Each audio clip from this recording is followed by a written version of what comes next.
इसीलिए हमारे बड़े बुजुर्ग बोलते हैं कि रात के समय में पेड़ों के नीचे नहीं सोना चाहिए, यही उसका सबसे बड़ा कारण है। यहाँ पर इस शब्द की शुरुआत हो रही है फ से, किससे? फ से। और अगर मैं आपको बोलूं आपको हिंदी में फूड लिखना है तो आप इस प्रकार फूड लिखोगे। दोनों की शुरुआत फ से हो रही है, किससे हो रही है? फ से। तो यहीं से आपको क्लियर हो जाएगा कि जो फ्लोएम है वहां फूड को ट्रांसपोर्ट करता है, यानी कि खाने को ट्रांसपोर्ट करता है, और जाइलेम पानी को करेगा। अगर फ्लोएम फूड को कर रहा है तो जाइलेम पानी को करेगा। सो हेलो डियर स्टूडेंट, कैसे हैं आप सब? आ गया हूं आप सभी के सामने हमारी rapid revision series of most important question को लेके, जिसमें आज हम चैप्टर नंबर 5 जिसका नाम है लाइफ प्रोसेस जैव प्रक्रम, इसके सारे मोस्ट इंपोर्टेंट क्वेश्चन को एक्सप्लेन करने वाले हैं। जी हाँ दोस्तों, यहाँ पर हम सारे इंपोर्टेंट क्वेश्चन को वन बाय वन करके एक्सप्लेन करेंगे, समझेंगे, और ये क्वेश्चंस आपकी बोर्ड एग्जाम जो आपका पेपर होने वाला है 27 को, उसके लिए बहुत ही इंपॉर्टेंट होने वाले हैं। तो बिना देरी करते हुए आज के इस वीडियो को स्टार्ट करते हैं। देखते हैं पहले नंबर का क्वेश्चन हमारा क्या बोलता है। पहले नंबर का क्वेश्चन यहाँ पर है, what processes would you consider essential for maintain life? जीवन को चलाने के लिए आप कौन कौन सी प्रक्रिया को जरूरी मानते हैं? उसका आंसर यहां पर लिखा हुआ है, the processes such as nutrition, respiration, transportation, excretion etcetera are essential for life, है ना। तो जीवन को चलाने के लिए कौन कौन सी प्रोसेस होती है, कौन कौन सी प्रक्रिया होती है जरूरी? न्यूट्रिशन आपकी पोषण, रेस्पिरेशन यानी कि श्वसन, ट्रांसपोर्टेशन यानी कि परिवहन, उसके साथ में एक्सक्रेशन यानी उत्सर्जन। ये जो प्रक्रियाएं हैं हमारे जीवन को चलाने के लिए बहुत ही जरूरी होती है। दूसरे नंबर का क्वेश्चन यहां पर लिखा हुआ है, how oxygen and carbon dioxide is transported in human beings, यानी कि मनुष्य में ऑक्सीजन और कार्बन डाइऑक्साइड का परिवहन कैसे होता है, इसको हम देखते हैं। यहां पर आंसर लिखा हुआ है, the oxygen and carbon dioxide are transported in human beings through blood. मनुष्य में ऑक्सीजन और कार्बन डाइऑक्साइड ब्लड के थ्रू यानी रक्त के थ्रू उनका परिसंचरण होता है, ठीक है, या फिर परिवहन होता है। The transportation of oxygen takes place with haemoglobin. शरीर में जो आपकी ऑक्सीजन होती है उसका ट्रांसपोर्टेशन किसकी सहायता से होता है? हीमोग्लोबिन की सहायता से होता है। जबकि कार्बन डाइऑक्साइड का ट्रांसपोर्टेशन कैसे होता है? यह रक्त के अंदर, खून के अंदर डिसॉल्व्ड स्टेट में होती है, घुलनशील अवस्था में होती है। तो यहां से आपको पता चला कि मानव के शरीर में ऑक्सीजन और कार्बन डाइऑक्साइड का ट्रांसपोर्टेशन कैसे होता है, परिवहन कैसे होता है। नेक्स्ट क्वेश्चन की तरफ बढ़ते हैं। नेक्स्ट क्वेश्चन यहां पर है, write the differences between respiration and photosynthesis. जी हाँ दोस्तों, यहां पर लिखा हुआ है कि आपको डिफरेंस बताना है, किसमें? रेस्पिरेशन यानी कि श्वसन में, ठीक है, श्वसन में, और इसके साथ में आपको प्रकाश संश्लेषण में अंतर बताना है। तो रेस्पिरेशन यहां पर श्वसन और प्रकाश संश्लेषण में यहां पर अंतर लिखा हुआ है। पहला है, in this process complex organic compounds are oxidised producing H2O and CO2। इस प्रक्रिया में क्या होता है, जितने भी जटिल कार्बनिक यौगिक होते हैं, है ना, जटिल कार्बनिक यौगिक होती हैं, उनका ऑक्सीडेशन होता है और वहां पर वाटर और कार्बन डाइऑक्साइड का निर्माण होता है। लेकिन प्रकाश संश्लेषण में क्या होता है? In this process H2O and CO2 are synthesised forming glucose and O2 in the presence of sunlight and chlorophyll.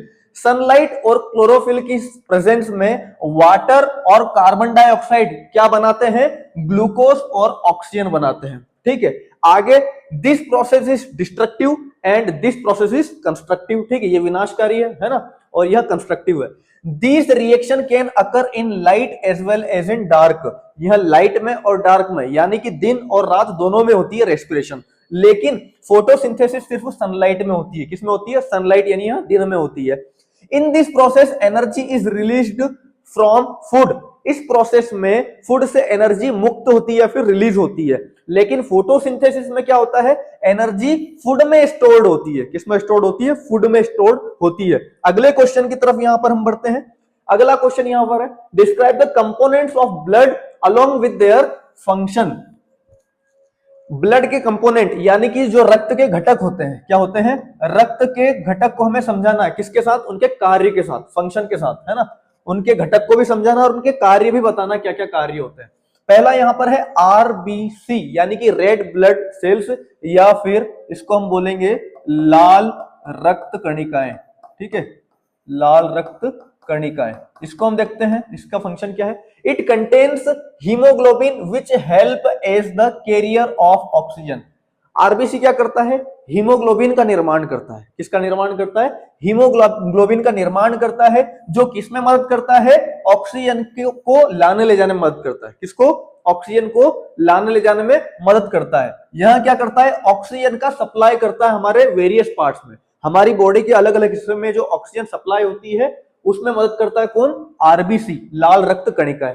WBC देखते हैं, व्हाइट ब्लड कॉर्पसेल्स, है ना, जिसको हम बोलते हैं श्वेत रक्त कणिकाएं। क्या बोलते हैं? श्वेत रक्त कणिकाएं। यह क्या करती है? It ingest and destroys harmful bacteria and dead cell.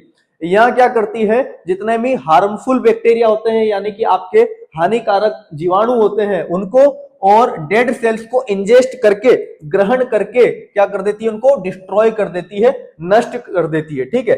They act as defence forces against any infection and injury. किसी भी संक्रमण या फिर चोट के अगेंस्ट यह as a defence system work करती है। इसको आप कह सकते हो यह एक रक्षा बल की भांति कार्य करती है। कौन? श्वेत रक्त कणिकाएं। आगे है प्लेटलेट्स। प्लेटलेट्स क्या करती हैं? It helps in the clotting of blood. यहां रक्त का थक्का जमाने में हेल्प करती है।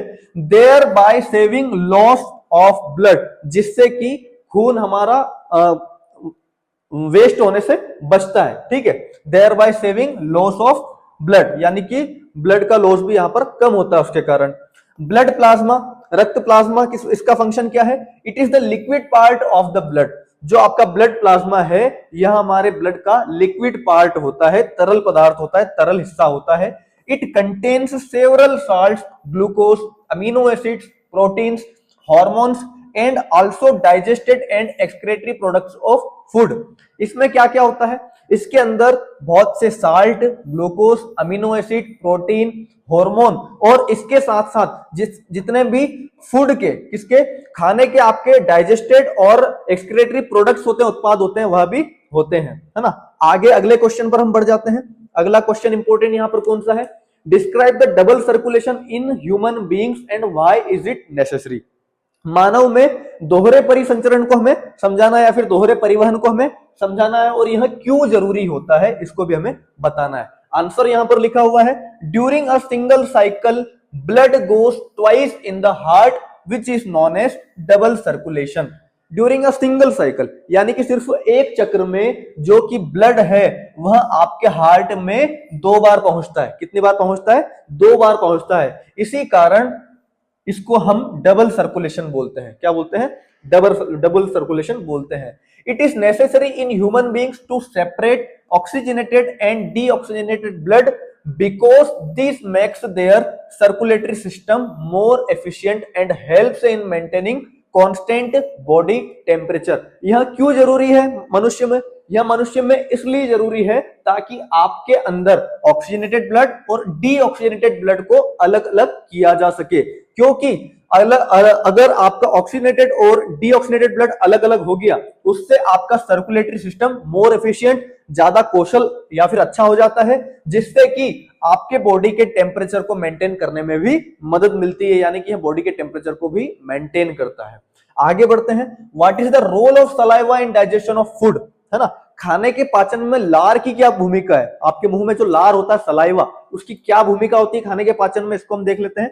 The saliva moist the food for easy swallowing. Saliva क्या करता है? आपके खाने को क्या करता है? मॉइस्ट करता है, नम बनाता है। क्या बनाता है? नम बनाता है या फिर लसीला बनाता है, जिसके कारण खाना अच्छे से आप निगल पाते हो, है ना, इजी स्वेलिंग के कारण। It contains a digestive enzyme. इसमें एक पाचक एंजाइम भी होता है जिसको हम बोलते हैं सलाइवरी एमाइलेज। क्या बोलते हैं? Salivary amylase, which break down starch into sugar, जो कि आपकी बॉडी में स्टार्च को शर्करा में तोड़ देता है। ठीक है, ये इसका आंसर था। नेक्स्ट क्वेश्चन पर हम बढ़ जाते हैं। अगला क्वेश्चन क्या है? Right any 4 differences between artery and when. Artery यानी कि धमनी और वेन यानी कि शिरा, है ना। तो धमनी और शिरा में 4 अंतर हमको बताना है। यहां पर इधर हमने आर्टरीज को लिया है और इधर वेन्स को लिया है। आर्टरी में पहले नंबर का पॉइंट है, the walls of artery are elastic and thick. Artery की जो दीवारें होती है या फिर वॉल्स होती है वह लचीली, कैसी? लचीली और मोटी होती है। लेकिन वेन्स की जो दीवारें होती है वहां पतली और लचीली होती है, ये मोटी होती है, ये पतली होती है, दोनों ही लचीली होती है, ठीक है।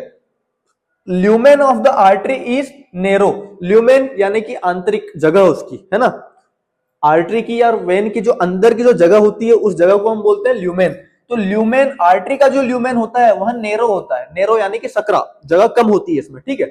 लेकिन वेन का जो ल्यूमेन होता है वह वाइड होता है, चौड़ा होता है, ठीक है। इसमें वेन में जो अंदर जगह होती है वह ज्यादा होती है as comparison to arteries.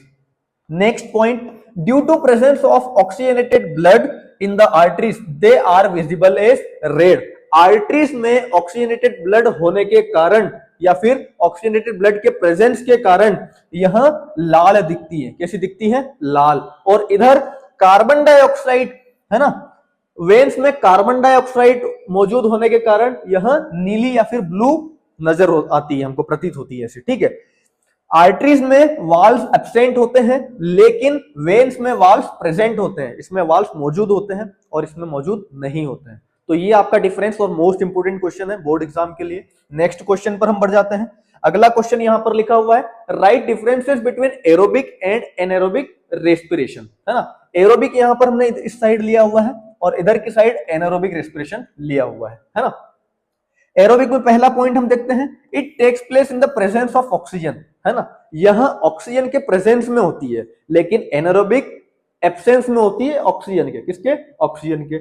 It occurs in cytoplasm and mitochondria both, है ना, यह साइटोप्लाज्म और माइटोकॉन्ड्रिया दोनों में होती है, लेकिन एनारोबिक रेस्पिरेशन सिर्फ साइटोप्लाज्म में होती है। क्लियर। अगला पॉइंट यहां पर है, there is complete oxidation of glucose. Aerobic respiration में ग्लूकोज का कंप्लीट ऑक्सीडेशन होता है ना, ग्लूकोज का, लेकिन एनारोबिक में इनकम्प्लीट ऑक्सीडेशन होता है ग्लूकोज का।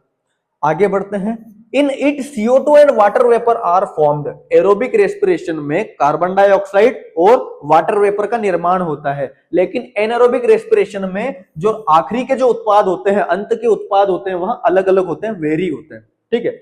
अगला पॉइंट यहां पर है, energy is released in large amount. Aerobic respiration में लार्ज अमाउंट में एनर्जी रिलीज होती है या फिर एनर्जी मुक्त होती है, लेकिन एनारोबिक रेस्पिरेशन में बहुत ही कम मात्रा में एनर्जी या फिर ऊर्जा मुक्त होती है।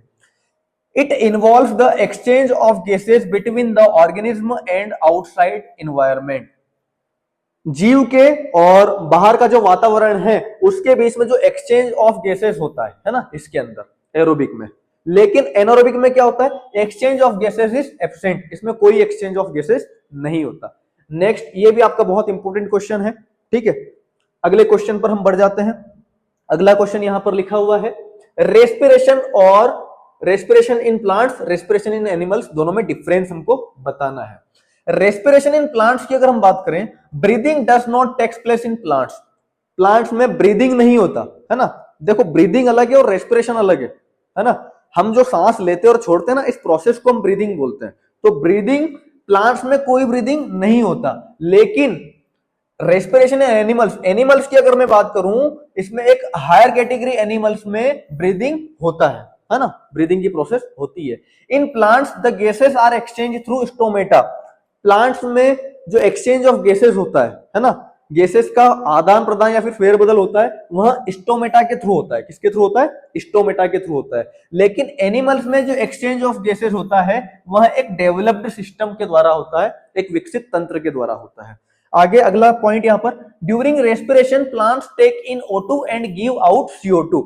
रेस्पिरेशन के दौरान जो प्लांट्स हैं वह ऑक्सीजन को लेते हैं और कार्बन डाइऑक्साइड को छोड़ते हैं। जी हाँ दोस्तों, पॉइंट को नोट करना, बहुत ज्यादा कंफ्यूजन होता है इसमें। रेस्पिरेशन में प्लांट ऑक्सीजन लेते हैं और कार्बन डाइऑक्साइड छोड़ते हैं, है ना। आप बोलोगे सर हमको तो ये पता था कि प्लांट्स कार्बन डाइऑक्साइड को लेते हैं और ऑक्सीजन छोड़ते हैं। जी हाँ, वो भी सही है, लेकिन वो जो आप बता रहे हो वो होता है फोटोसिंथेसिस में, प्रकाश संश्लेषण में, जब पौधे सनलाइट की हेल्प से, क्लोरोफिल की हेल्प से क्या बनाते हैं, खाना बनाते हैं, वो उसमें होता है। लेकिन रेस्पिरेशन में जैसा हम करते हैं, यहाँ ऑक्सीजन लेते हैं और कार्बन डाइऑक्साइड को छोड़ते हैं। इसीलिए हमारे बड़े बुजुर्ग बोलते हैं कि रात के समय में पेड़ों के नीचे नहीं सोना चाहिए, यही उसका सबसे बड़ा कारण है। क्योंकि रात के समय में पौधे क्या करते हैं, रेस्पिरेशन करते हैं। अच्छा, रेस्पिरेशन तो दिन में भी होता है और नाइट में भी होता है पौधों का, लेकिन दिन में जो प्लांट्स होते हैं वहां दिन में फोटोसिंथेसिस ज्यादा करते हैं, खाना बनाते हैं, और रेस्पिरेशन कम करते हैं। है ना, और रात में रेस्पिरेशन बढ़ जाता है। तो रेस्पिरेशन जब बढ़ेगा तो वहां ऑक्सीजन को लेंगे, तो जो भी आसपास की ऑक्सीजन होगी वो कौन ले लेंगे? प्लांट्स। इसीलिए रात के समय में हमारे बड़े बुजुर्ग सोने से मना करते हैं पेड़ के नीचे, ठीक है। तो during respiration in plants take in O2 and give out CO2। Respiration के दौरान प्लांट्स ऑक्सीजन लेते हैं और कार्बन डाइऑक्साइड छोड़ते हैं। एज इट इज हम भी यही करते हैं during respiration. Animals take in O2 and release CO2। Animals भी क्या करते हैं? ऑक्सीजन को ग्रहण करते हैं और कार्बन डाइऑक्साइड को रिलीज करते हैं। नेक्स्ट क्वेश्चन, अगला क्वेश्चन यहां पर है, from where do plants get each of the raw material for photosynthesis. यानी कि प्रकाश संश्लेषण के लिए जो पौधे हैं वह सारा कच्चा माल कहां से लेते हैं? तो उत्तर यहां पर लिखा हुआ है, for photosynthesis plants get carbon dioxide gas from atmosphere, है ना। प्रकाश संश्लेषण के लिए जो पौधे हैं वह वातावरण से कार्बन डाइऑक्साइड लेते हैं। कहां से लेते हैं? वातावरण से कार्बन डाइऑक्साइड लेते हैं थ्रू स्टोमेटा। किसके थ्रू? स्टोमेटा, जो कि आपकी लीव्स में होती है प्लांट्स की, है ना। वाटर एब्जॉर्ब्ड फ्रॉम सोइल, मिट्टी से वह पानी को अवशोषित करते हैं, है ना, एब्जॉर्ब करते हैं। And solar energy from sun, है ना, सूर्य से वहां सौर ऊर्जा को लेते हैं। तो हमको पता चल गया कि यहाँ जितने भी रॉ मटेरियल होते हैं कहां से लेते हैं। अगला question, how is the small intestine design to absorb digested food, है ना। डाइजेस्टेड फूड को एब्जॉर्ब करने के लिए या फिर अवशोषित करने के लिए स्मॉल इंटेस्टाइन किस प्रकार निर्मित होती है या फिर किस प्रकार डिजाइन होती है, उसका आंसर में बताना है। बहुत बढ़िया, यहां पर आंसर अच्छे समझना। The inner lining of small intestine has numerous tiny finger like projections called villi, है ना। स्मॉल इंटेस्टाइन की जो आंतरिक लाइनिंग होती है या फिर आंतरिक दीवार होती है ना, उसमें क्या होता है? बहुत ज्यादा मात्रा में, न्यूमेरस मतलब असंख्य, है ना, असंख्य टिनी यानी कि छोटे छोटे, असंख्य छोटे छोटे उंगली जैसे प्रोजेक्शंस बने होते हैं। किसके जैसे? उंगली जैसे प्रोजेक्शंस बने होते हैं, उनको हम बोलते हैं विली। क्या बोलते हैं? Villi. These villi increase the surface area for more efficient food absorption.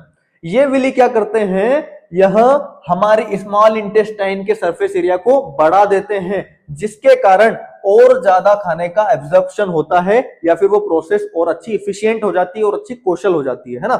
With in this villi many blood vessels are present.